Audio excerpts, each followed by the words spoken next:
My thoughts today are about self-care, that buzzword that flies around all of the time. And if you look on social media, there are loads and loads of tips on self-care that you can do, such as Epsom salt baths, going for walks in nature. And in fact, I often ask new clients, what do you do to look after yourself? What kind of self-care do you do?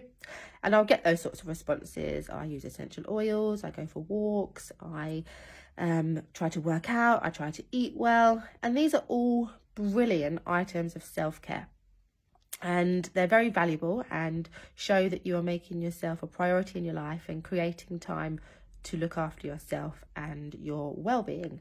However, what they all have in common are that they are external sources of self-care.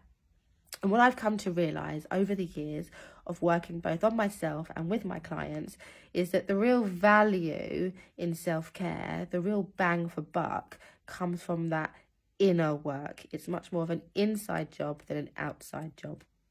And it's much more about understanding and knowing who we are, how we be, and how we show up.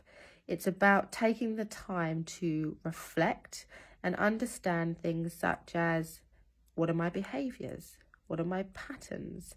What are my triggers? What are my needs? What are my beliefs? If you were to step outside of yourself and to look at yourself as an outside objective point of view, what would you recognise about yourself? What could you learn? What could you observe?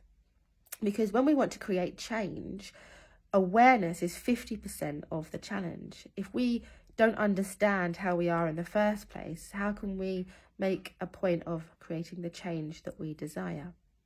So how much time do you really give to self-care? How much are you giving to that inner work? How well do you really know yourself?